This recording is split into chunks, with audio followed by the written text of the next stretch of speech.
ልጆች ሲንተባተቡ ሐኪም ቤት መውሰድ ይኖርብናል። ቃላትን ሲገድፉ ለማለት ለሲጠቀሙ እኛ ሀገር መንተባተብ እንዴት ነው ደስ የሚል ነው አፉ ምናምን ነው early age ላይ የሚባለው ያደጉ ሲመጡ ነው በጣም ተጽዕኖ የሚኖረውና ከ3 አመት በኋላ ቢያንስ 75% ኢንተሊጀብል የሆነ ንግግር ወይም ኮንቨርሴሽን እንዲያደርጉ እንጠብቃለን። ብዙ ጊዜ ብዙ ወላጅም የሚሳሳተው ነገር ምንድነው መጫወቻ ብዙ ይኖራቸውና ሁሉንም መጫወቻ ይሰጧቸዋል። ስለዚህ ምን ይሆናል ልጆች ለመጫወቻ ፍላጎት አይኖራቸውም ሁሉንም ኩል ስለሚያገኙት ማለት ነው። ስለዚህ መጫወቻ ስንሰጥ ራሱ ያከፋፈልን መስጠታችን ለውጥ ይኖረዋል። ብዙ ጊዜ ከ2 አመት በፊት ስክሪን ላይ ባያረጓቸው ጥሩ ነው ላለሁኝ ቲቪና ስልክ ላይ ፎከስ ባያደርጉ ላለሁኝ ለልጆቻቸው ጊዜ ቢሰጡ ትንሽም ብትሆን ብዙ ነገር ትለውጣለችና ለልጆቻቸው የሆነ ያክል ጊዜ ቢሰጡም ጥሩ ነው ብዬ አስባለሁኝ። እኔ ሁሉ ጊዜ እንዲነሳ የምፈልገው ነገር ምንድነው ወላጆች ብዙ ጊዜ ትክክለኛው ባለሙያ ጋር ሄዱ ቶሎ መፍታት የነበረበት ልጅ ያለ ሙያው አይነት ነገር ሲሰራ ወደ ኋላ ላግ እንዲያረግ ሊያረጉት ይችላሉ። ወላጅ መጠየቅ መብት አለው። ስለዚህ ማን ነው ይሄንን ነገር የሚሰጠኝ የሚለውን ሰው ወረቀቱን ማየት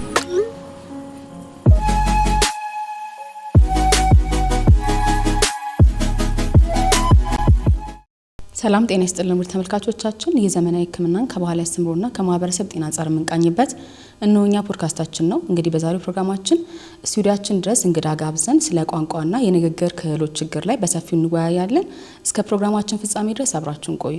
እንግዳችን ጥሪያችን አክብረሽ እዚህ ድረስ ስለመጣሽ በጣም እናመሰግናለን። እሺ እኔም አመሰግናለሁ። ፕሮግራማችን ከመጀመራችን በፊት እስቲ ራስሽን ለተመልካቾቻችን አስተዋውቂልን። እሺ እኔ ማህሌት አዘነ እባላለሁ። ስፒችና ላንጉዌጅ ቴራፒስት ነኝ። እሱ ላይ ነው አሁን እየሰራው ያለሁት። ያው እንግዲህ ከራስሽን ከማስተዋወቅሽ እንደሰማ ነው ስፒችና ላንጉዌጅ ቴራፒስት ብለሽናልና ከልጆችን ጀምርና የመጀመሪያውን ጥያቄ መቼ ነው እድሜ ገደብ ይኖረው ይሆን? ምናልባት ንግግር አልቻለም ልጄ ብሎ የሚጨነቅ ሰው ካለ የሆነ እድሜ ገደብ አለው የተቀመጠ መጨነቅ ያለብን? ያው መጀመሪያ ስናየው ስፒችና ላንጉዌጅ ራሱ የተለያየ ነገር ነው። ስፒች ስንል ንግግር ወይም ደግሞ የፕሮዳክሽኑን ድምጾቹ ላይ ፎከስ ብናደርገው ሲሆን ላንጉዌጅ ሲሆን ግን መረዳትና ይሄ ቋንቋን መረዳትና መግለጽ ላይ ያሉት ነገሮች ላይ ነው ፎከስ የምናደርገው። ስለዚህ ንግግር ላይና ቋንቋ ላይ በብዛት ልናስተውል የምንችልበት እድሜ ይኖራል። ከ3 ወር ጀምሮ ልናስተውል እንችላለን። የተለያየ አይነት ኬስ ስለሆነ ዲሌይ ብቻ ሲሆን 1 አመት ላይ ቃላትን ሳያወጡ ሲቀሩ ሊሆን ይችላል። እንደ እድሜ ኩዮቻቸው ብቻ ዲሌይ ማለት ኖርማሊ እንደ እድሜ ኩዮቻቸው ሳይሆኑ ሲቀር ነው። ስለዚህ በንግግር የራሱ ይሆናለው በቋንቋ የራሱ ይሆናለው። ንግግር ስንል ምናልባት ልጆች ሲንተባተቡ ሐኪም ቤት መውሰድ ይኖርብናል። ሌላ ደግሞ ቃላትን ሲገድፉ ለማለት ለሲጠቀሙ እንደዚህ አይነት ነገሮች ሲኖሩም ሐኪም ቤት መውሰድ ይኖርብናል። ልጅ ማለት ነው የቃላት መግደፍ ነው የምንለው እኛ በማህበረሰቡ አባባል ያው መኮላተፍ የምንለው ግን ቃላትን ሲገድፉም ሐኪም ቤት መውሰድ ይኖርብናል። ሌላ ደግሞ ልጅ 1 አመቱ እያለ ምንም ቃላት ያ ማለት በ1 አመት ባባ ማማ እንደዚህ አይነት ወርዶችን እንጠብቃለን። ስለዚህ እንደዚህ አይነት ወርዶችንም ካላለ የህክምና ተቋም ወይም ስፒች ቴራፒስቶች ጋር መውሰድ ይኖርብናል። ዋናው የምንለው ከ1 አመት እስከ 3 አመት ባሉት እድሜዎች ውስጥ ልጅ በ1 አመቱ ቃላትን ካላወጣ በ2 አመቱ 2 ቃላትን እማናይ ውሃ ጠጣው እና እንደዚህ አይነት ወርዶችን ካላወጣና በ3 አመቱ ደግሞ አረፍተ ነገር ካልተናገረ የህክምና ተቋም ላይ ወይም ስፒች ቴራፒ ክሊኒኮች ላይ መውሰድ እንችላለን ማለት ነው።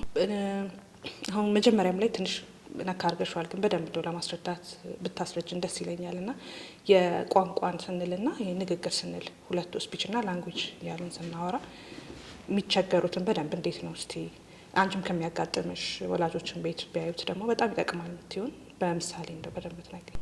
እሺ ንግግር ስንል ያው ንግግር ማለት ድምጾቹ ላይ ነው ፎከስ የምናደርገው ወይ ደግሞ ፕሮዳክሽን የምንለው ላይ ነው ፎከስ የምናደርገው። ስለዚህ ንግግር ሲሆን ብዙ አይነት አሉ በውስጡ ከህመም ጋር ተያይዞ የሚመጡ በተፈጥሮ የሚመጡ ምክንያታቸው ያልታወቁም የሆኑ እክሎች ይኖራሉ። ግን ከንግግር እክል ውስጥ ብዙ ጊዜ ፎከስ የምናደርገው የመንተባተብ እክል ነው። የመንተባተብ እክል ራሱ የራሱ የሆኑ አይነቶች አሉት። ለምሳሌ እኛ ሀገር መንተባተብ እንዴት ነው ደስ የሚል ነው አፉ ምናምን ነው early age ላይ የሚባለው ያደጉ ሲመጡ ነው በጣም ተጽዕኖ የሚኖረውና ስታተሪንግ ላይ አሁን ቃላትን መጀመሪያ ሲደግሙ ለምሳሌ አበበ ለማለት ከሆነ አይነት ነገር ከዛ ደግሞ ብሎ ብሎክ ሲያደርጋቸው ከዛ ደግሞ ይሄ ወርዶችን ሲደግሙ የተለያዩ አይነቶች አሉት ስታተሪንግ እና እንደዚህ አይነት መንተባተብ ሲኖር አንደኛው እክል ነው። ሌላ ሁለተኛው እክል ደግሞ ልጆች አፋቸው ይጣፍጣል እየተባለ ቃላትን ሲገድፉ ዝም የምንልበት የቃላት ግድፈት ወይ ንግግር ግድፈት የምንለው ነው። ስለዚህ እሱ ደግሞ ልጆች ማለት ባለባቸው እድሜ ላይ ይሄ በተለይ አማርኛ ቃላትን ጨጠ ረምና የሚባሉ ድምጾች አሉ ከበድ የሚሉና እነሱም በትክክል ሳይሉ ሲቀሩ ደግሞ እሱ ደግሞ የቃላት ግድፈት ይባላል። ይህም ቴራፒ ያለው። ስለዚህ ንግግር ላይ ብዙ ጊዜ እነዚህ ላይ ፎከስ እናደርጋለን። እንደ ተጨማሪ ግን ቮይስ ዲስኦርደር የሚባል ነገር አለ። ከዛ ደግሞ ተጨማሪ ላንጉጅ ላይ ልጆች ቃላትን መረዳትና መግለጽ ሳይችሉ ሲቀሩ ማለት ነው። ስለዚህ ልጆች ቃላትን መረዳት ማለት የምናወራውን ነገር መጀመሪያ መረዳት ይቀድማል አይደለ? ልጆች በወራት እድሜያቸው ቤተሰቦቻቸውን መለየት ምናምን ድምጽ ሲሰሙ መዞር ያ መረዳት በሚለው ነው። ትዕዛዝ መቀበል እንዲያርጉ ሲባሉ ስም ሲጠሩ መመለስ እነዚህ ከመረዳት ወገን ናቸው። ሌላኛው ግን መግለጽ የምንለው ነው። ስለዚህ መግለጽ ደግሞ ምንድነው? ቃላትን፣ ንግግሮችን ኮንቨርሴሽን ድረስ አሁን ወርድ ይጀምራል አባማ ውሃ ዳቦ አይነት ነገሮች። ከዛ በኋላ እሱ ያደገ መጨረሻ ላይ ከ3 ዓመት በኋላ ቢያንስ 75% ኢንተሊጀብል የሆነ ንግግር ወይም ኮንቨርሴሽን እንዲያደርጉ እንጠብቃለን ማለት ነው። ስለዚህ ቋንቋ ላይ ደግሞ እነዚህን እናያለን። ሁለቱ እክሎች ላይ ደግሞ አሁን ንግግርና ቋንቋን ፎከስ እናደርጋለን። እንደ ተጨማሪኛ የመመገብና የመዋጥ እክል ላይ እንሰራለን። ስለዚህ ግንኙነት አላቸው ይኖራቸዋል። አዎ ብዙ ጊዜ ፎከሳችን የሚሆነው እዚህ አካባቢ ስለሚሆን እዚህ አካባቢ ለማኘክም ለማዋጥም ደግሞ አፍና አካባቢው ያው ወሳኝ ስለሆነ የተያያዥነት አላቸው። እንደ ኬዞችም ይለያያል። ምናልባት ላንጉጅ ዲሌይ ላይ ላንጉጅን ብቻ ላይ ፎከስ ልናደርግ እንችላለን። ስታተሪንግ ላይ ስፒች ዲስኦርደሮቹ ስለሆኑ ስፒች ላይ ብቻ ፎከስ ልናደርግ እንችላለን። ግን ከመወለድ ጋር ተያይዞ ከህመም ጋር ተያይዞ የሚመጡ እክሎች ሲኖሩ ስፒች ብቻ አይደለም ስፒችንም ላንጉጅንም ከዛ ደግሞ ስዋሎዊንግን ወይም የመዋጥ እክልንም አንድ ላይ አድርገን ከበር አድርገን እንሰራለን ማለት ነው። እንግዲህ አሁን እያልሽ ነበረ ቋንቋና የንግግር ችግሮች ሊፈጠሩ ይችላሉ ልጆች ላይ በተለይና አሁን እነዚህ የንግግር ክህሎትን እንዲሁም ደግሞ የቋንቋ ክህሎትን ለማጎልበት ቤተሰቦች ቤታቸው ውስጥ ምን አይነት እርዳታ ማድረግ ይችላሉ ለልጆቻቸው? አንደኛ አሁን እንደ ድሮ አኗኗራችን ስላልሆነ ነው እንደዚህ አይነት ነገሮች እየበዙ የመጡት። ድሮ ልጆች ውጭ ወጥተው ይጫወታሉ ለብዙ ነገር ይሄ ጥሩ እንትን አላቸው እና አሁን ላይ ግን አኗኗራችን ወደ ቤታችን ነው። ስክሪን እናበዛለን፣ ለልጆቻችን ጊዜ አንሰጥም። ስለዚህ ቤተሰብ ቤት ውስጥ ምን ማድረግ አለበት? አንደኛ የእድገታቸውን ማይልስቶናቸውን መከታተል ይኖርበታል። ምክንያቱም ልጅ በ3 ወሩ ማድረግ ያለበት ነገሮች ብለን ምን ገምታቸው ይሄ የተቀመጠ በውጪዎቹ የተቀመጠ ነገር አለ። በእኛ ሀገር ስታንዳርድ የተሰራ ነገር የለም። ግን አማካይ ልጅ በ3 ወሩ ምን ያደርጋል የሚለውን ነገር፣ በ6 ወሩ ምን ያደርጋል፣ በ1 አመቱ ምን ያደርጋል የሚለውን ነገር ቼክ ማድረግ ይኖርባቸዋል። እሱን ለማሳደግ ግን ቤት ውስጥ ለምሳሌ መጫወቻ መጠቀም ይኖርባቸዋል። የምንጠቀማቸው መጫወቻዎች ሊያስወሩን የሚችሉ ይሄ ቃላት እንዲያወጡ ትዕዛዝ እንዲቀበሉ እንደዛ ማድረግ የሚችሉ መጫወቻዎችን መጠቀም እንችላለን። ይሄ የጋራ መዝሙሮችን መዘመር፣ በቤታችን ውስጥ ብዙ ነገሮችን ማድረግ እንችላለን። ጨዋታዎች፣ ጌሞች፣ ከዛ መዝሙሮች፣ ዘፈኖች እነዚህ ነገሮች የልጆችን የቋንቋ እድገት ለማሳደግ በቤታችን ውስጥ ማድረግ የምንችላቸው ናቸው። መጫወቻ ሲባል ምን አይነት መጫወቻዎች ናቸው ለንግግር የሚረዱት? ብዙ አይነት መጫወቻዎች አሉ። ለምሳሌ ኳስ እንኳን ብትሆን ኳስ ራሱ አንድ ኳስ ይዘን በጣም ብዙ ቃላትን ማስተማር እንችላለን። አንድ አሻንጉሊት ይዘን ብዙ ቃላትን ማስተማር እንችላለን። ያ ማለት አሁን ኳስ ወርውር፣ ጣል፣ መታወት፣ አነጠርኩ እንደዚህ አይነት ወርዶች ሲሆኑ ወርድ ነው። ከዛ ደግሞ አሻንጉሊት ሲሆን የሰውነት ክፍል ብቻ ኖርማሊ የራሳችን የሰውነት ክፍል ብቻ እንኳን ቀለል አድርገን ብናስተምራቸው ከዛ ውስጥ የሆነ 10 ቃል እናስተምራቸዋለን። ሌላ ደግሞ የቤታችንን እቃ ማስተማር እንችላለን። ከዛ በመጫወቻ መልክ ደግሞ ለምሳሌ እንስሳቶች፣ ፍራፍሬዎች፣ አትክልቶች አሉንና ፕላስቲክ ቢሆኑም ለማስተማር አሪፍ ናቸው እነሱና በእንደሱ አይነት ነገሮች ተጠቅመን ዋን ወርዳቸውን ብዙ ካደረግን በኋላ ከዛ ኮምባይን ወርድ ለማድረግ ወይ 2 ቃል ለመጠቀም አረፍተ ነገር ለመጠቀም እና ወሬ ለማውራት ብዙ ላንቸገር እንችላለን ዋን ወርድ ካላቸው። ስለዚህ የመጀመሪያው ስቴፕ ዋን ወርድ ናት ማለት ነው። ዋን ወርድ ለማብዛት የምንጠቀማቸው መጫወቻዎች፣ አኗኗራችን ምናምን እሱ ወሳኝነት ይኖረዋል። ስለዚህ ግዴታ እኛ አብረናቸው ማውራት አለብን እንጂ አሁን ኳስም ሲሰጣቸው ሰተን እንዲጫወቱ ብቻ ማድረግ አይደለም። ንግግር መፍጠር ይኖርብናል ማለት ነው። ግዴታ ነው። ምክንያቱም መስጠትማ ከሆነ ብዙ ጊዜ ብዙ ወላጅም የሚሳሳተው ነገር ምንድነው መጫወቻ ብዙ ይኖራቸውና ሁሉንም መጫወቻ ይሰጧቸዋል። ስለዚህ ምን ይሆናል? ልጆች ለመጫወቻ ፍላጎት አይኖራቸውም፣ ሁሉንም ኩል ስለሚያገኙት ማለት ነው። ስለዚህ መጫወቻ ስንሰጥ ራሱ ያከፋፈልን መስጠታችን ለውጥ ይኖረዋል። ለምሳሌ አሁን አንዱን ሰተን ከዛ በኋላ ላይ አንዱን ምንቀይረው ከሆነ ለውጥ ሲኖረው ልጆቹም አይሰለቹብንም። አብዛኞቹ ልጆች አሁን ስልቹ እየሆኑ ስለሆነ አንድ ነገር ላይ ብዙ ሰዓት ስለማይቀመጡልን መጫወቻ እየቀያየርን መስጠት፣ ከዛ አብረናቸው ደግሞ ማውራት። እነሱ እስኪያወሩ መጠበቅ ሳይሆን እኛ ቃላትን ስንነግራቸው ሴቭ ያደርጋሉ። ስለዚህ ቅድሚያ የሚመጣው መረዳቱ አይደለ? ከዛ ኔክስት ላይ እነሱ ደግሞ ማውራት ይጀምራሉ ማለት ነው። ብዙ ወላጅ አሁን ልጁ የሚዘገይበት ከሆነ ንግግር ላይ ጥፋቴ ነው ብሎ ያስባል። መቼም የእውነት ጥፋቶች አሉ ወላጅ የሚሰራቸው ልጆች እንደዚህ አይነት ችግር ውስጥ እንዲገቡ? ጥፋት ሳይሆን አሁን እኔ ወላጆችን እንደዛ ብዬ ማድረግ አልፈልግም። ምክንያቱም ጥፋት አይደለም። ብዙ ጊዜ ፎከስ የምናደርገው እንደ ወላጅ ስንሆን፣ እናት በተለይ ስንሆን እናቶች ላይ ነው ብዙ ጊዜ እንደዚህ አይነት እንትን የሚኖረውና እነሱ ናቸው ጥፋተኛ ነን ብለው የሚያስቡት። ግን ፎከሳችን ብዙ ጊዜ ልጆቻችን ላይ ሲሆን ሰው የሚያሳስበው አለመታመማቸው፣ ምግብ መብላታቸው፣ ይሄ ፊዚካል ነገሮች የምናያቸው ነገሮች ሆነው ግን ይሄ በቃ እናት ሲኮን ወይ አባት ሲኮን የሚያሳስቡን ነገሮች አሉ። በልቷል ወይ፣ ተኝቷል ወይ፣ አልታመመም ወይ የሚለው ነገር ነው። ስለዚህ ብዙ ጊዜ እሱ ላይ ፎከስ ስለሚሆን ብዙ ጊዜ ደግሞ እናቶችም ቤት ውስጥ ልጆችን ማሳደግም ስራም ላይ ነው ፎከሳቸው። ስለዚህ ሁለቱም ላይ ሲሆን የመጨናነቅ ነገር ስለሚኖር ጊዜ ላይ ሰጡ ይችላሉ። ስለዚህ ጥፋተኛ አይደሉም፣ ጥፋተኛ ናቸው አይደለም። ግን ይሄ ነገር ሀፕን ካረገ በኋላ ግን የመስራት ግዴታ ይኖርባቸዋል፣ ፎከስ ማድረግ ይኖርባቸዋል የልጃቸው ቋንቋ ላይ። ከዛ ደግሞ እንደዚህ አይነት ነገር ሳይከሰት ደግሞ እንደ መከላከል ለመጠቀም ደግሞ ብዙ ጊዜ ወላጅ የልጁን ቋንቋ እድገት ይሄ ቼክ ማድረግ ይኖርበታል። በአንድ አመቱ ይሄን አድርጎልኛል ከሌላ ልጅ አንጻር ራሱ ቼክ ማድረግ። ምክንያቱም ይታወቃል አሁን እኛ ሀገር አንድ አመት ልጅ ምን አይነት እንትን እንደሚኖረው ልዩነቱ በጣም ጋፕ ነው። የአንዱ ልጅ ከአንዱ ልጅ ልዩነት አለው።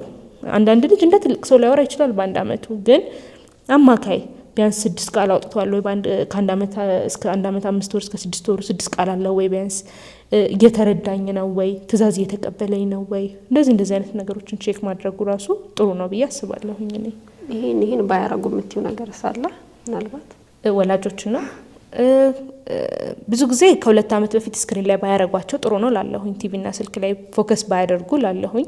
ለልጆቻቸው ጊዜ ቢሰጡ ትንሽም ብትሆን ብዙ ነገር ትለውጣለችና ለልጆቻቸው የሆነ ያክል ጊዜ ቢሰጡም ጥሩ ነው ብዬ አስባለሁኝ። እኔ እንደውም አንዳንዴ ምን ሪኮመንድ ይደረጋል፣ ያው አንቺ ሞር ይሄን ሪኮመንድ እንደምታደርጊ እርግጠኛ ነኝ። አሁን እናቶች ቤት ውስጥ ስራ እየሰሩ ቢሆን ሲሰሩ የሚሰሩትን ነገር ቢያወሯቸው ልጆቻቸውን አዝለውም ቢሆን ምናምን እንደዚህ እየጨመርኩኝ ነው አሁን እንዲህ ያረኩኝ ነው ይሄ ሲሏቸው፣ ያው ልጆቹ የመስማት ቃላቶችን የመያዝ አይነት ነገር ምናልባት ዲቨሎፕ ሊያደርጉ ይችላሉ በሚል ማለት እሱ አንድ ሪኮመንድ የሚደረግ ነገር ይመስለኛል።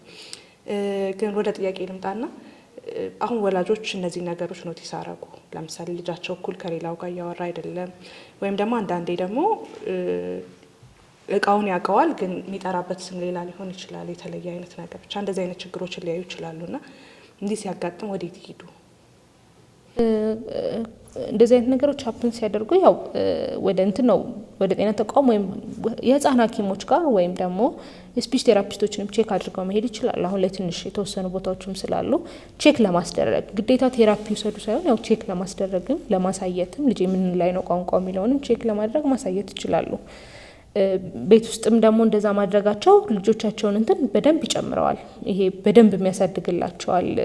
ምክንያቱም ኢንቫይሮንመንት ነው ልጆች ብዙ ጊዜ የሚማሩት አንድ ከማንበብ ከማየት ከመስማት፣ ከዛ ሲያድጉ ነው ከማንበብ ምናምን ሊማሩ የሚችሉት። ስለዚህ ከማየትና ከመስማት ስለሆነ የሚማሩት ማሳተፍ አክቲቪቲዎች ላይ ምናምን። ግን እንደዚህ አይነት ነገሮች ሳይፈጠሩ ቀርተው ዲሌይ ከሆኑባቸው በጣም ትንሽም ዲሌይ ብትሆን እንዴት ጋፓ መሙላት እንደሚችሉ ከባለሙያ ምክር ማግኘት ስለሚችሉ ቼክ ያድርጉ። ሌላው ደግሞ ወላጆች የሚጠቀሙት ህጻናት የሚጠቀሙት ቤቢ ቶክ ወይም ደግሞ ይሄ አኛኛ ምናምን አይነት ወርዶች አሉና እሱን ከማስተካከል ይልቅ ብዙ ጊዜ ፎከስ የምናደርገው በእነሱ ወርድ መሄድ ነው። ስለዚህ እሱ ራሱ ልክ የሆነ ነገር አይደለም። ለምሳሌ ፉት አይነት ነገር ለውሃ የሚጠቀሙ ከሆነ 1 አመት ልጅ ካለፈው ውሃን ማወቅ ይኖርበታል። ስለዚህ እንጂ ያንኑ ቃላት መድገም የለብንም፣ እያስተካከል ነው መሄድ። ምክንያቱም በኋላ ላይ እንቸገራለን ለማምጣት። በዛ መሀል አርቲኩሌሽን ችግር ቅድም እንዳልኳቸው የቃላት ግድፈት ሊኖር ስለሚችል ለማስተካከል የሚመቸን ከስር እያስተካከል ነው ስንሄድ ነው። ግን እንደዚህ አይነት ችግሮች ካሉ የስፒች ቴራፒ ተቋማት ላይ መውሰድ ይችላሉ። ሆስፒታሎች ላይ መንግስት ሆስፒታሎች ላይ ያሉ ስፒች ቴራፒስቶች፣ ስለዚህ እዛ ወስደው ቼክ ማስደረግ ይችላሉ። ስለዚህ አሁን እያልሽ እንደነበረው የቋንቋና የንግግር ችግር ሲኖር አንደኛው መሄድ ያለብን የስፒች ቴራፒስት ጋር ነው ብለሽናል። እና እዛ ሲሄዱ ምን አይነት እርዳታ ነው የሚያገኙት እነዚህ አይነት ልጆች? በመጀመሪያ ያው እንደዚህ የንግግርና የቋንቋ እክል ብቻውን ሲሆን በጣም ቀላል የምንለውና አሁን ከሌላ ነገር ጋር ተያይዞ ሳይመጣ ማለት ነው። ላንጉዌጅ ዲሌይ ወይም ደግሞ የንግግር እክል ሲሆን ይሄ ለብቻ ሲሆን ኖርማሊ ስፒች ቴራፒስቶች ጋር ብቻ ነው መሄድ የሚጠበቅባቸው። ስለዚህ ለማውራት የዘገየ ልጅ ወይም ደግሞ ንግግር ላይ ግድፈት ያለው ወይ መንተባተብ እክል ብቻ ያለው ልጅ ከሆነ ብዙ ጊዜ ስፒች ቴራፒስት ጋር ነው ቅድሚያ እንዲሄድ የምንመክረው። ግን ከሌላ ነገር ጋር ተያይዞ ከዳውን ሲንድሮም፣ ከኦቲዝም፣ ሴሬብራል ፓልሲ የተለያዩ አይነት ኬዞች አሉና ከእንደዚህ አይነት ኬዞች ጋር ተያይዞ ሲሆን መልቲ የሆነ ቲም ሊያስፈልገው ይችላል። ስፒች ቴራፒስቶች ብቻ ሳይሆን ኒውሮሎጂስት ሊያስፈልገው ይችላል።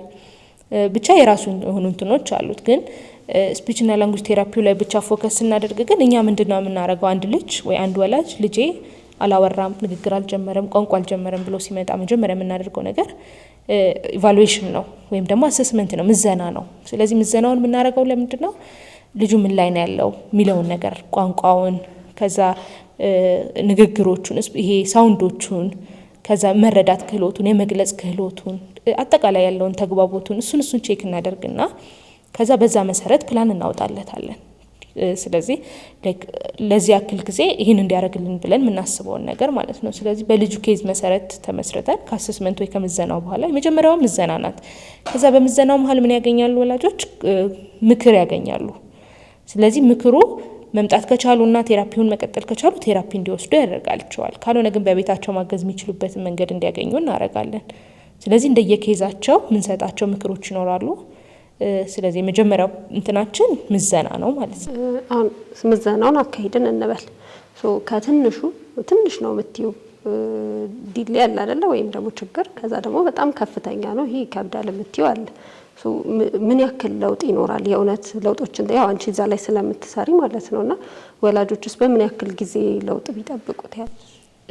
እንደየኬዙ ይለያያል እንዳልኳችሁ። ግን አሁን ያው ነጥለን እያየ ነው ያለ ነው ላንጉዌጅ ዲሌይ እና ስፒች ዲሌይ ሲሆን 100% መስተካከል የሚችል አይነት ነው። ምክንያቱም ይሄ ስቴፕ አለው ነው እንጂ ቋንቋ መዘግየት ምናምን ሲሆን ውስን ነገሮች ነው የምታዩት። ስለዚህ ይሄ የሚስተካከሉ ናቸው ወይ ደግሞ የሚቀንሱ ናቸው። አሁን ሁሉንም ጠቅልን እያየን ስለሆነ አሁን ላንጉዌጅ ዲሌይ ላይ በደንብ የመስተካከል ቻንሱም ሰፊ ነው። ስታተሪንግ ሲሆን ወይ ነው የምንነግራቸው፣ መንገድ ነው የምንነግራቸው። ስታተሪንግ ወይ ኪውር የሚደረግ ነገር ስላልሆነ ወይ ህመም ወይ በሽታ ስላልሆነ ኪውር የሚደረግ ነገር ስላልሆነ ወይ ነው እንዴት ማውራት እንዳለባቸው የምናስተምራቸው። ስለዚህ እነዚህ ነገሮች ላይ በብዛት ይስተካከላል። ያው የምንለው ሚኒመም የምንሰጣቸው ቀናቶች ይኖራሉ፣ ግን እንደየኬዙ ነው። እንደዚህ የምንለው ነገር የለም። ግን ከ3 ወር እስከ 6 ወር ወይ ከ1 ወር እስከ 6 ወር አካባቢ ላንጉዌጅ ዲሌይ የሆነ ልጅ እንደየኬዙ እንትን ቀላል የሆነ ሊሆን ይችላል። ለምሳሌ 4 ዓመት ሆኖት እንደ 3 ዓመት ልጅ የቋንቋ እድገቱ ሊሆን ይችላል አንድ ልጅ። እንደዛ ሲሆን ምናልባት ቀላል ሊሆን ይችላል። ግን እንደ 4 ዓመት ሆኖ እንደ 6 ወር ልጅ ከሆነ ጊዜ ሊፈልግ ይችላል። ስለዚህ ይሄ በአሰስመንቱ ወይ በምዘናው መሰረት ነው አካሄዳችን የሚሆነው። ይህን ያህል ጊዜ ባንልም በደንብ ኢፌክቲቭ ነው ለላንጉዌጅ ዲሌይና ለእንትን ስፒች ቴራፒ በደንብ ኢፌክቲቭ ነው። በደንብ ለውጥ ያመጣል እና የሚታይ ለውጥም ነው ደግሞ የሚሆነው። በየስንት ጊዜ ይመጣሉ? ብዙ ጊዜ እንደየእንትኑ ነው። በሳምንት 3ቴም 5ቴም 1ዴም 2ቴም ሊመጡ የሚችሉበት ሁኔታ አለ። እንደ ኬዛቸው ነው የምንወስነው። ስለዚህ ይሄ እንትናቸው በእነሱ ሁኔታ መሰረትና በኬዙ መሰረት ይወሰናል። እንደው 1-2 ኬዝ አንስተሽ አንቺ ካየሻቸው ፔሸንት ስቶሪ ብትነግሪኝ፣ ሰክሰስ ስቶሪ የሚባል ነገር። ምክንያቱም ወላጆች ያው ይሄን የምናወራላቸው ነገር ከታሪክ ጋር ስናገናኘው ሞር ሴንስ ይሰጣልና ታስታውሽካል? ላንጉዌጅ ዲሌይ ላይ ያው ብዙ ጊዜ ላንጉዌጅ ዲሌይ ብቻውን ላይ መጣ ይችላል። የምናየው ኬዝ አብዛኛው ላንጉዌጅ ዲሌይ ብቻውን አይደለም እና ላንጉዌጅ ዲሌይ ላይ እንደዚህ የምለው ኬዝ ያው ብዙ ጊዜ ቤተሰብ ቲቪና ስልክ ያሳያል። እንደዚህ አድርጌ አንዱን ኬዝ ባልነግራችሁም ግን አማካይ የሆኑ እንትኖችን ብነግራችሁ ቲቪና ስልክ በጣም ያያሉ ልጆች። ከዛ ቤት ውስጥ የምናወራቸው ቋንቋዎች ምናምን የመደበላለቅ አይነት ነገር ይኖራል ልጆች ሳይፈቱና እንደዚህ አይነት ኬዞች ነበሩኝ እና አብዛኞቹ ይሄ ባለማወቅ አይነት ነገር ነው እንጂ ልጆቻቸው ሳያወሩ ቀርቶ ሳይሆን ያውቁታል፣ ማውራት እንዳለባቸው አለማወቅ አይነት ነገር ነውና አብዛኞቹ ቶሎ የመፍታት እንትን አላቸው እና አሁን እኔ በአንድ ቀን ብዙ ነገሮችን ያስተካከለ ልጅ አውቃለሁ። ስለማያውቅ ሳይሆን እነሱ አላወቁም፣ ልጃቸው ማውራት እንደሚችል አያውቁም፣ ቃላት እንዳለው አያውቁም፣ ሞክረውም አያውቁም እና በሪኮሜንዴሽን ስለመጡ የነበረው አጋጣሚ ሲያወሩ አሰስመንት ተሰራለት። ከዛ ስናየው የሆነ ነገር ይሞክራል፣ እነሱን ያን እንደሚሞክር አያውቅም።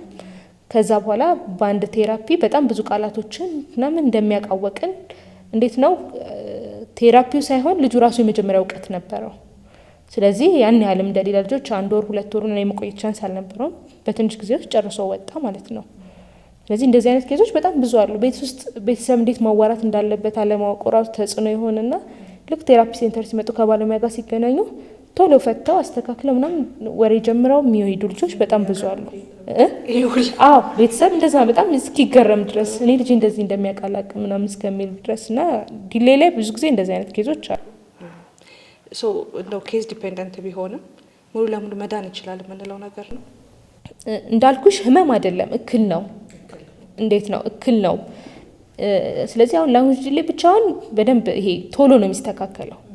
ግን ከኦቲዝም ጋር ተያይዞ አሁን ብዙ ሰው የማይረዳው ነገር አሁን ቨርቹዋል ኦቲዝም ተብሎም ስለመጣ ከኦቲዝም ጋር ተያይዞ ሲመጣ ለምሳሌ ጊዜ ይፈልጋል። ምክንያቱም ቋንቋውን ብቻ አይደለም ትሪት እያደረግን የምንሄደው ሜቢ ቢሄቪየሩ ላይ የሆኑ ነገሮች ይኖራሉ፣ ሶሻል እንትኑ ላይ የሆነ ነገሮች ይኖራሉ። ስለዚህ ብቻውን አይደለም ስፒቹን እንትን እያደረገ የምንሄደው። ስለዚህ ላንጉጅ ዲሌይ ብቻውን ሲሆን ብዙ ጊዜ ቶሎ እንትን የማለት ሁኔታ አለው።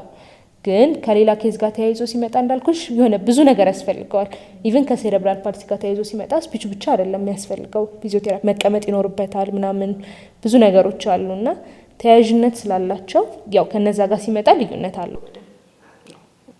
አሁን እናንተ ለምሳሌ የሚሰጡት ስፒች ነው አይደል? አንቺ ጋር ያለው አሁን እንደዚህ አብሮ ሌላ ኬዝ ቢኖረው እንዴት ነው የምታደርጉት? እንዴት ነው ትሪት የምታደርጉት?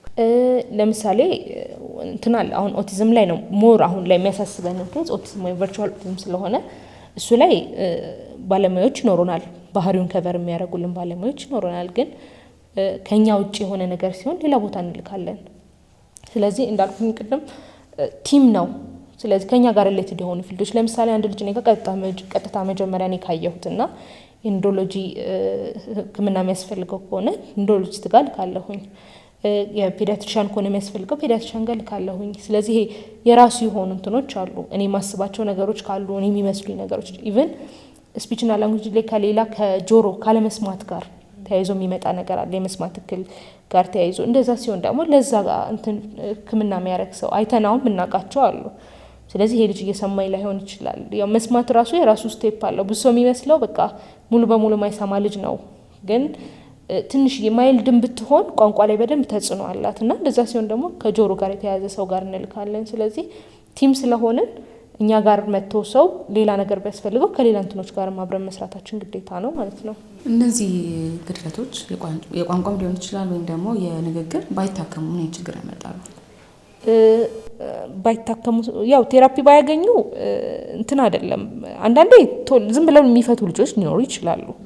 ግን ደግሞ ብዙ ጊዜ እንደዛ አይደለም። ከእድሜ እኩዮቻቸው አንጻር ብዙ ነገር ነው ያጡ የሚሄዱት። አንደኛ ትምህርት ላይ ወደ ኋላ ሊቀሩ ይችላሉ። ከዛ ደግሞ መገለል አይነት ነገር፣ ከልጆች ጋር አለመጫወት። ስለዚህ ሶሻል ላይፋቸው ላይ ራሱ ብዙ ተጽዕኖ ይኖረዋል። ስለዚህ ከሰው ጋር እንዳይግባቡ። ሌላ ደግሞ በጣም እያደጉ ሲመጡ አለማውራት በራሱ ያበሳጫቸዋል። ስለዚህ ቢሄቪየር ላይ ደግሞ ለውጦች እናያለን። ስሜታቸው መግለጽ ስለማይችሉ ልክ አሁን ኒዳቸው እየጨመረ ነው የሚመጣው። አሁን የ6 ወር ልጅ እና የ4 ዓመት ልጅ እኩል አይደለም። 6 ወር ላይ ያለ ልጅ የሚፈልገው ነገር ውስን ነው፣ እንዲያወጣም የምንጠብቀው ነገር ውስን ስለሆነ 4 ዓመት ላይ ግን መጫወት የሚፈልገው ነገር ብዙ ነው። ይሄ ፎከሱ ብዙ ስለሚሆን ወይ የሚፈልገው ነገር ብዙ ስለሚሆን ሀሳቡን ካልገለጸ ንዴት ይኖራል፣ ብስጭት ይኖራል፣ መገለል፣ ብቸኝነት ይኖራል። ስለዚህ በጣም ብዙ ተጽዕኖዎች አሉት። ከቋንቋ ጋር ተያይዞ አሁን 2-3 ቋንቋ የሚጋለጡ ልጆች አሉ በተለያየ ምክንያት። ምናልባት ቤተሰብና ሞግዚት የተለያየ ቋንቋ ኖሮት ሊሆን ይችላል። ወይም ደግሞ ስክሪን ታይም አለ አይደለ? ስልክ ላይ ብዙ ጊዜ እንግሊዘኛ ወይም ሌላ ቋንቋ ነው የሚሰሙት። ከዛ አፍ የፈታበት ደግሞ ቤተሰብ ደግሞ የሚናገረው ቋንቋ ሌላ ነውና አንዳንድ ጊዜ ይሄ ነገር የማዘግየት ነገር አለው ይባላል። አንዳንዴ ደግሞ እንደውም ጥሩ ነው ልጆች ናቸው በጊዜ 2-3 ቋንቋ ቢሰሙ ጥሩ ነው ይባላልና ምንድነው ያለው ነገር? በልጅነት ቋንቋ በልጅነት ጊዜ ብዙ ቋንቋ መማር ከባድ አይደለም። አሁን ላይ ተጽዕኖ እያደረገ ያለው በልጅነታቸው አፋቸውን ሳይፈቱ 2-3 ቋንቋ እየተጨመረ ስለሆነ እንጂ በልጅነት ብዙ ቋንቋ የሚያዘው አይምሯቸውን ክፍት የሚሆነው በዛ እድሜ ነው። ግን አሁን ምን እየሆነ ነው? ልጆች ቤተሰብ በሚያወራው ቋንቋ አይደለም እንትን እያሉ ያሉት። ለምሳሌ አረብኛ ፊልም የሚያይ ከሆነ ልጅ የሚሰማው አረብኛ ነው። ከዛ ደግሞ ቴሌቪዥን አያዋራውም ወይ ስልክ አያዋራውም። ስለዚህ ቤተሰቦችም ኮሚኒኬት የማያደርጉት ከሆነ ያ ልጅ ዝም ብሎ ቲቪና ስልክ ላይ ያዘወተረ ከሆነ አረብኛ ቋንቋ ወይ እንግሊዝኛ ቋንቋ ነው እየሰማ ያለው። ስለዚህ ቤተሰብ ደግሞ አማርኛ የሚያወራ ከሆነ ያ መደበላለቅ የቋንቋውን መደበላለቅ ሊያመጣው ይችላል። ግን ከፈቱ በኋላ ልጆች ችግር የለውም 5-6 ቋንቋ ማስተማር እንችላለን። የመጀመሪያ ኮንሰርናችን ቤተሰብ በሚያወራው ቋንቋ ቢፈቱ ብለን ስለምናስብ ነው። አካባቢው ላይ ባለ አሁን አዲስ አበባ ውስጥ ሲኖር ብዙ ሰው ብዙ ጊዜ ሊያወራ የሚችለው አማርኛ ስለሆነ ሞር በአማርኛ ቢፈቱ ብለን እንመክራለን። ግን እንደየቦታው ደግሞ ይለያል። በደንብ ኢንፈሲስ ብንሰጥበት ደስ ይለኝ። አንቺም ደጋግመሽ ስታነሺው ስለነበረ ይሄ ቨርቹዋል ኦቲዝም የምንለው ነገር ምንድን ነው? ምክንያቱም አንዳንዴ ሪል ቲንግ አይደለም የሚልም እንትኖች ስላሉ ማለት ነው፣ ክርክሮችም አሉና እሱ ነገር ምንድን ነው? ስክሪን ታይምስ መቼ ስንት ሰዓት ይፈቀዳል? በእድሜ ገደብ ማለት ነው። እና አሁን ብዙ ጊዜ ለማብላትም እንዳይረብሹም እንዲጫወቱም ጸጥ እንዲሉም ቲቪ እንደዚህ ነው። አሁን ደግሞ አለ አይደል ታብሌትም ይሰጣቸዋል። ስለዚህ ብዙ ነገር ስላለ እስቲ ከሱ አንጻር አንቺም ካያሻቸው ኬዞች አንጻር ሪፍሌክት ብታደርጊ። ያው ቨርቹዋል ኦቲዝም ሜዲካል ዳያግኖሲስ አይደለም። ይሄ ማለት የወጣ አሁን ኦቲዝም ምናምን እንደሚባለው የወጣ እንትን አይደለም። ግን ባለሙያዎች ወይም ደግሞ ቴራፒስቶች ናቸው በሚያዩት በዚህ ምክንያት ነው የሚመጣው የሚለውን አስበው እንትን ያደረጉት እና ሜዲካል ዳያግኖሲስ አይደለም። ግን ብዙ ጊዜ አሁን ላይ በተለይ የምናያቸው ልጆች አብዛኞቹ በስልክና በቲቪ ምክንያት ዲሌይ የሆኑ ወይም ደግሞ ማውራት የተቸገሩ እና ይሄ የሚያሳዩት ሳይንም ከኦቲዝም ጋርም የተያያዘም ነው፣ ከቋንቋ መዘግየት ጋርም የተያያዘ ነው እና መሀል ላይ አይነትም ነገር አለ፣ ቲፒካልም የሆነ ነገር አለ እና ቨርቹዋል ኦቲዝም የሚባለው እንዳልኩሽ ባለሙያ ቢሆንም የሚታይ ነገር አለ። ግን ቲቪና ስልክ ስናቆም ይሄ ቋንቋቸውን ስናሰፋ ኢንቫይሮንመንታቸውን ስናስተካክል የሚስተካከል አይነት ነው። ስለዚህ የሚስተካከል አይነት ካልሆነ ቶሎ ሕክምና ተቋም መውሰድ ይኖርባቸዋል። ምናልባት ትክክለኛ ኦቲዝም ሳይን ሊሆን ይችላል ሳይን እና አሁን ሰውም ደግሞ እንትን እያለ ያለው አሁን ቨርቹዋል ኦቲዝም ሲባል ቀለል አድርገው የማየት ነገር አለ እና ምንም ቢሆን ዲሌይም ቢሆን እንዴት ነው እድሜ በሄደ ቁጥር ልዩነት ይኖረዋል። ስለዚህ 2 ዓመት ላይ ማስተካከል የምንችለውን ነገር አይ ቲቪና ስልክ ነው ወይ ደግሞ ቀስ ብሎ ይፈታል ምናምን እያልን ወደኋላ ምንጎትተው ከሆነ እንትን ይላል። ስለዚህ ቨርቹዋል ኦቲዝም ሜዲካል ዳያግኖሲስ አይደለም፣ ግን ደግሞ ሊመጣ ይችላል። በቲቪና በስክሪን ማብዛት ሊመጣ ይችላል። ምክንያቱም ከ2 ዓመት በፊት አይፈቀድም። ልጆች በ6 ወር ማወቅ ያለባቸውን በ9 ወር ማወቅ ያለባቸውን ይሄ በእድሜያቸው ማወቅ ያለባቸውን ነገር ሳያውቁ ቁጭ ብለው ረጅም ሰዓት አንድ ነገር ላይ በዛ ላይ የሚታዩት እንትኖች ጥሩ ያልሆነ ወይ ደግሞ ፈጣን የሆኑ ምናምን ሲሆኑ ብዙ ነገሮቻቸውን ይቀይራልና እንደዛ ሲሆን እድገታቸውን በጣም ወደ ኋላ ያስቀረዋል። ከ2 ዓመት በፊት ምንም አይነት ስክሪን ባይኖር ይመከራል። ስለዚህ ይሄ ሞር አሁን በፊት እኮ እንደዚህ አይነት ነገር አልነበረም አይደለ? ላይክ አሁን እኛ ባደግንበት ጊዜ ማለት ለምሳ ተጠርተን መተን ምናምን ነው እንጂ በደንብ ጨዋታ ላይ በጣም እንትነን ከዛ ጎረቤት ቤት እንሄዳለን፣ ከልጆች ጋር እንጫወታለን። ያሁን ልጅ እንዴት ነው ቤት ብቻውን ነው ወይ ከሰራተኛ ጋር ነው፣ በቃ ቲቪና ስልክ ላይ ነው ረጅም ሰዓት የሚያሳልፈው። ስለዚህ ይሄ በጣም ተጽዕኖ አለው። ኢቭን አሁን እየባሰ መጣ። ከኮሮና በኋላ በተለይ በጣም እየባሰ ነው የመጣው። ምክንያቱም ጎረቤት አናገኝም፣ ልጆች አያገኙም። ልጆች እኛ እንኳን እነሱ እኛ ራሱ ወደ ስክሪን እንትን ውስጥ ገብተናልና ስክሪን ማብዛቱ በራሱ ትኩረት እንዳይሰጡ ያደርጋቸዋል። እንዳይቀመጡ ለምሳሌ ስክሪን ከሌለ አይቀመጡም ልጆች። ስለዚህ ረፍት የለሽ እንዲሆኑ ያደርጋቸዋል። ባህሪ ይቀይራል። ስለዚህ እንዳያወሩ። ሌላው ደግሞ ቲቪ አያዋራም። ያዩታል፣ ሴቭ ያደርጉታል፣ አለቀ። ብዙ ጊዜ ቲቪ አያዋራም። ስለዚህ ለዛ ነው ከ2 ዓመት በፊት የማይመከረው። ቋንቋም መሰረታዊ የሚባለው እስከ 2 ዓመት ያለው ነው። ልክ አሁን ከፈቱ በኋላ ያን ያህል ተጽዕኖ ላይኖረው ይችላል። ሌላ ደግሞ የምንሰማው ነገር አለ። አሁን ፓሲፋየር ወይም ደግሞ የእንጀራ እናት የምንለው እንዲሁም ደግሞ ጣትን መጥባት ለንግግር ክህሎት ላይ ችግር ያመጣል የሚባሉ ነገሮች አሉ። እነሱስ እንዴት ታያቸዋለሽ? ያው እነዚህ ነገሮች ረጅም ጊዜ ከመውሰድ አንጻር ነው። ያው ላይክ ሜዲካል እንትን ላይ የሚቀመጡ ነገሮች ይኖራሉ እስከሆነ እድሜ ብቻ ብለን የምናስቀምጣቸውና ያው ፊዚካል እንትኖችን ስለሚያበላሹ ለምሳሌ ይሄ አርቲኩሌሽን ያልኳቸው በምናም የሚባሉ እንትኖች አሉ አይደለ? ለምሳሌ ረጅም ሰዓት ሲወስዱ ይሄ የሆኑ ፖስቸሮች የሚበላሹ ነገሮች ካሉ ለምሳሌ ለማለት ግዴታ የላይኛው ጥርስ ያስፈልገናል። የላይኛው ጥርስ ከሌለ የሚለው ድምጽ አይመጣም። ስለዚህ ምን ይሆናል? ልጆች የሚያወሩት ቋንቋ ይሄ ጥርት ያለ አይሆንም ማለት ነው። ስለዚህ ጥርት ያለ አለመሆኑ በጣም አሳሳቢ ነው። ግዴታ ጥርት ያለ ወይም ሰዎች የሚረዱት አይነት ንግግር ማውራት ስላለባቸው፣ ስለዚህ እሱ በደንብ ተጽዕኖ አለው። የምንሰጣቸውን ነገሮች ጊዜ ያላቸው አይደለ? ፓሲፋየር የራሱ ጊዜ ያለው። አፍ ውስጥ ልጅ እጁን ሲከት የጥርሱ ፖስቸር እየተበላሸ ነው የሚመጣው። ስለዚህ ብዙ ድምጾች ለምሳሌ ለማለት ኢቨን ምላስ የላይኛውን ጥርስ ትነካለች ለስንል። ስለዚህ ልክ ጥርስ የላይኛው ጥርስ ተጽዕኖ አለው፣ ምላስ ተጽዕኖ አላት። ኢቭን ጥርስ ብቻ ሳይሆን ታንግታይ ምናምን ሲኖር ይሄ የምላስ ድምጾችን ብዙ ጊዜ ላያወጡ ይችላሉ። ስለዚህ ሱሱ ይሄ ስፒቾቹን ዲሌይ እንዲያደርግ ወይ ደግሞ እንዳይሉት ክሊር ያልሆነ ንግግር እንዳያወጡ ምናምን ያደርጋቸዋል። እኔ አሁን ያለሁት መገናኛ ነው። መገናኛ ሲቲ ሞል ጃዜል ወይም ማህሌት በመባል ይታወቃል። ስለዚህ ግዴታ ቴራፒ ብቻ አይደለም፣ መተው አሳይተው ይሄ ማማከር ማግኘት ይችላሉ። ስለዚህ እንዴት ላድርግ ቤት ውስጥ እንዴት ላግዘው ማለት ይችላሉ። ከዛ ደግሞ በሁሉም ሶሻል ሚዲያ ላይ ያለን እዛ ላይም ምክር ማግኘት ይችላሉ። ግዴታ መምጣት ብቻ ሳይሆን እዛ ላይ ምክር ማግኘት ይችላሉ። ስለዚህ መገናኛ አለን፣ ሲቲ ሞል ላይ 3ኛ ፎቅ ላይ አለን። ጃዜል ስፒች ቴራፒ በሚል ስም ፌስቡክ ላይም አለን፣ ቴሌግራም ላይም አለን፣ ቲክቶክ አለን፣ ኢንስታግራም ላይም አለን። ስለዚህ እነዚህ 4ቱም ላይ አለን። ሌላ እንደተጨማሪ ህጻናት ላይ ብቻ እንሰራም እኛ አደልት ላይ እንሰራለን። ስለዚህ ስፒች ቴራፒ ለህጻን ብቻ ሳይሆን ከህጻን እስከ አዋቂ ላሉ የንግግርም የቋንቋም የመዋጥም እክል ያጋጠማቸው ሰዎች እንሰራለን። ስለዚህ ህጻን ብቻ ሳይሆን አዋቂዎችም እንደዚህ አይነት ችግር ካጋጠማቸው ለእኛ መደወል ይችላሉ። ሁልጊዜ እንዲነሳ የምፈልገው ነገር ምንድነው፣ ወላጆች ብዙ ጊዜ ትክክለኛው ባለሙያ ጋር አይሄዱም እና ቼክ ማስደረግ ልክ አሁን የሚሄዱበትን ቦታ ወረቀት ማየት። ምክንያቱም ማልፕራክቲስ በጣም አሁን ላይ እየበዛ ነው እና አንዳንዴ ቶሎ መፍታት የነበረበት ልጅ ያለ ሙያው አይነት ነገር ሲሰራ ወደ ኋላ ላግ እንዲያደርግ ሊያደርጉት ይችላሉ። ስለዚህ ወላጆች ለስፒች ብቻ ከሆነ እንትን የሚለው ስፒች ቴራፒስት ጋር፣ ለፊዚካል ነገር ከሆነ ፊዚካል ቴራፒስት ጋር ብቻ፣ ፊዚዮቴራፒስት ጋር ብቻ። ምክንያቱም ባለሙያው በልምድ ብቻ አይደለም የሚሰራው፣ እውቀት ከዛ የትምህርታዊ እንትኖችም አሉት። ስለዚህ ስቴፕ አለው የራሱ የሆነ ኢቭን ስፒች ቴራፒ የራሱ የሆነ ስቴፕ አለው መሰጠት ያለበት። ቅድሚያ ምን ይሰጣል፣ ኢቭን ከአመጋገብ አንጻር፣ ከንግግር አንጻር፣ ከቋንቋ አንጻር የትኛው ይቀድማል፣ የትኛውን የሚሄደው የሚለው ነገር የራሱ የሆኑ ስቴፖች አሉት እና በትምህርትም ነው የመጣው። ስለዚህ ብዙ ጊዜ ባለሙያውን ቼክ ቢያደርጉ፣ ወረቀት ቼክ ቢያደርጉ፣ በተለይ ወላጆች አደልት ላይ ብዙ ጊዜ እንደዚህ አይነት ነገር አያጋጥመንም፣ ግን ህጻናት ላይ በጣም አሁን ላይ በስቷል።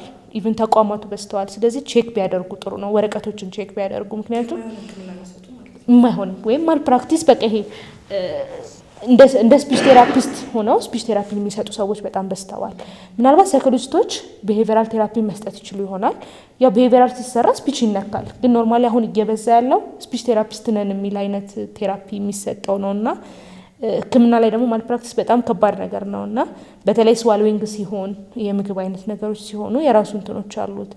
ስለዚህ እሱ ላይ በደንብ ወላጅ መጠየቅ መብት አለው። ስለዚህ ማን ነው ይሄንን ነገር የሚሰጠኝ የሚለውን ሰው ወረቀቱን ማየት። ምክንያቱም እኛ ጤና ሚኒስቴር እንትን ያለንን ፍቃድ የሰጠን፣ ስለዚህ የጤና ሚኒስቴር ፍቃድ ክሊኒካል እንትን ያለው ሰው መሆኑን ቼክ ማድረግ አለባቸው ቴራፒ የሚሰጣቸውን ሰው እና ማስተላለፍ የምፈልገው እሱ ላይ ነው ማለት ነው።